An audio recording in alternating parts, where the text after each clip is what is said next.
waxaa jirtay haweenay uur leh oo keligeed ku socotay bartamaha saxaraha. Jirkeeda daalan ayuu la lulanayay tallaabo kasta sidii qof la dagaalamaya si uu sii noolaado. Dabayshu waxay si daran ugu dhacaysay wejigeeda, ciiduna waxay gubaysay maqaarkeeda. Waxay gacanta saartay caloosheeda adkaatay iyadoo xanuun qarsoon ka muuqdo, balse xooggeedii ayaa ka dhammaaday, markaasay jilbaha ku dhacday.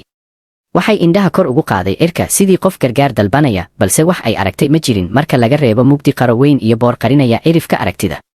Meel fog dhexda duufaanta waxaa ka soo muuqday fardoole saaran faras madow oo dabaysha dhex goynaya si geesinimo iyo adayg leh.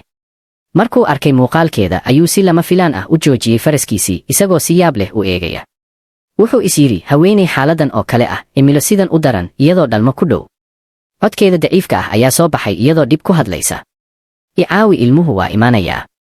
Wuxuu hareeraha eegay, balse waxba ma uusan arkin marka laga reebo mugdi iyo ciid dabaylo wadata. Isagoon labalabayn ayuu ku qaaday faraskiisa, wuxuuna ku cararay xawaare sare isagoo u jihaysanaya tuulada. Markay u dhowaadeen albaabka tuulada, duufaantu weli way socotay. Wuxuu si xoog leh ugu garaacay albaabka qoryaha ah isagoo ku qaylinaya cod daalan. Fura! Way khatar ku jirtaa. Dadkii tuulada qaarkood ayaa isugu yimid cabsi iyo taxadar ilaa ay ka soo baxday haweenayda ah oo sida tallaambad yar, iyadu waxay ahayd dhakhtarkii ay dadku u carari jireen marka ay adkaato. Waxay tidhi, si degdeg ah u soo geliya, wakhtigu ma sugaayo. Waxay galeen aqal yar oo urka geedaha daawada iyo diiranida ka buuxo. Dhakhtarkii ayaa haweenaydii sariirta saartay, waxayna bilowday diyaarin qalabkeedii fudud. Fardoolaha wuxuu istaagay albaabka isagoo welwelsan, dhegaysanaya cabaadka haweenayda oo la qasaya guuxa dabaysha bannaanka. Wakhti dheer ayaa ka soo wareegay, wakhti u ekaaday daayin. Ugu dambayn, oohin ilmo yar ayaa jebisay aamusnaantii. Isla daqiiqadaas qayladii dabaysha way yaraatay si lama filaan ah, sidii in saxaruhu laftiisu aamusay. Dhakhtarkii ayaa soo baxday iyadoo gacmaheeda ku sidata gabar yar oo maro cad lagu duubay. Waxay u jeesatay fardoolaha iyadoo dhoola cadaynaysa. Way badbaadeen iyada iyo gabadheeduba.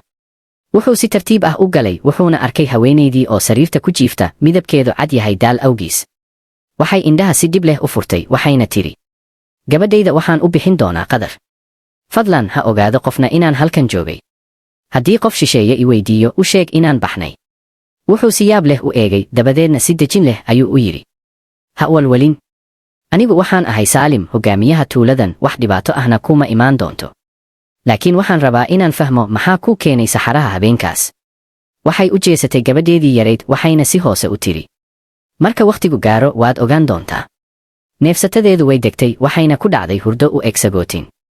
Saalim wuu ku dheeraaday eegisteeda, dabadeedna wuxuu u fiirsaday gabadhii yarayd oo ooyeysa, wuxuuna ku yidhi si hoose, Qadar waa magac runtii ku habboon.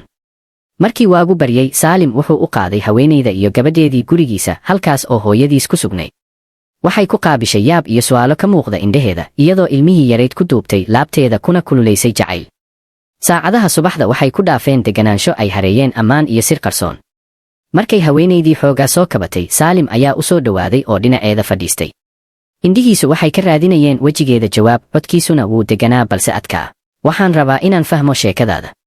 Maxaad keligaaga ugu jirtay saxaraha duufaan dhexdeeda adigoo dhalmo ku dhow? Intii aysan jawaabin, waxaa si lama filaan ah u dhacay garaac xooggan oo albaabka ah. Iyadii iyo Saalim ayaa is eegay. Wuxuu furay albaabka, balse cidna ma jirin, keliya hawo kulul oo si xoog ah u soo gashay. Wuxuu si degdeg ah u xidhay albaabka. Haweenaydii ayaa u fiirsatay, waxayna si hoose u tidhi, fadlan isii magangelin 7 maalmood oo keliya. Wuxuu eegay daqiiqad, dabadeedna si degan oo go'aan leh ayuu u yidhi, ma ku ilaalin karo 7 maalmood anigoon og sababta. Aamusnaan ayaa dhacday. Wuxuu eegayay isagoo sugaya. Ugu dambayn waxay ku tiri cod hoose, indhaheeduna meel fog bay ku jeedeen. Waxay neef dheer qaadatay sidii in waayihii hore ay mar kale hortiisa istaageen, markaasay bilowday inay hadasho.